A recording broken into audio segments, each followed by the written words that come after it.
কিছু শিক্ষার্থীর আন্দোলনের মুখে চলমান এইচএসসির স্থগিত পরীক্ষা বাতিল করা হয়। এ নিয়ে চরম বিতর্ক তৈরি হয়েছে। কোনোভাবেই অটো পাসকে সমর্থন করে না নটরডেম কলেজের পরীক্ষার্থীরা। এদিকে পরীক্ষা বাতিলের সিদ্ধান্ত অযৌক্তিক বলে মন্তব্য করেছেন বৈষম্য বিরোধী ছাত্র আন্দোলনের সমন্বয়ক সার্জিস আলম। তিনি বলেছেন, যারা এইচএসসি পরীক্ষা বাতিল চেয়েছে তারা মেধার মূল্যায়ন করে না, পরীক্ষা নেওয়া উচিত ছিল। এই পরীক্ষা বাতিলের সিদ্ধান্ত অযৌক্তিক।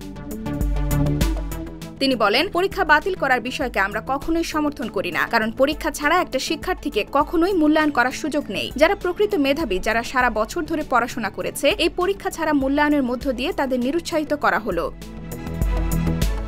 সমন্বয়ক হাসনাত আব্দুল্লাহ বলেন, এইচএসসি পরীক্ষার্থীরা সচিবালয়ের শিক্ষা সচিব থেকে শুরু করে আমাদের সবাইকে অবরুদ্ধ করে এক ধরনের বিচ্ছিন্ন অবস্থা তৈরি করে। সেজন্য সচিব, শিক্ষা উপদেষ্টা ও প্রধান উপদেষ্টার সঙ্গে আলোচনা করে পরীক্ষা বাতিলের সিদ্ধান্ত নেন, কিন্তু এমন কাজ কখনোই কাম্য নয়।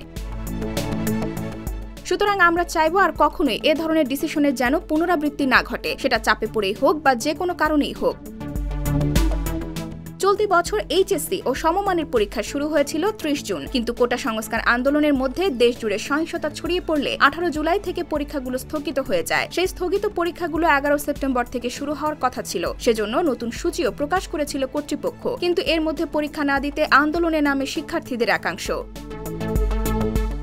এর অংশ হিসেবে মঙ্গলবার কয়েকশো শিক্ষার্থী সচিবালয়ে ঢুকে বিক্ষোভ করে, দাবি করে যে কয়টি বিষয়ের পরীক্ষা হয়েছে তার ভিত্তিতে এবং স্থগিত বিষয়ের পরীক্ষা এসএসসির সংশ্লিষ্ট বিষয়ের সঙ্গে ম্যাপিং করে এইচএসসি পরীক্ষার ফল প্রকাশ করা হোক। IBTV USA, new York.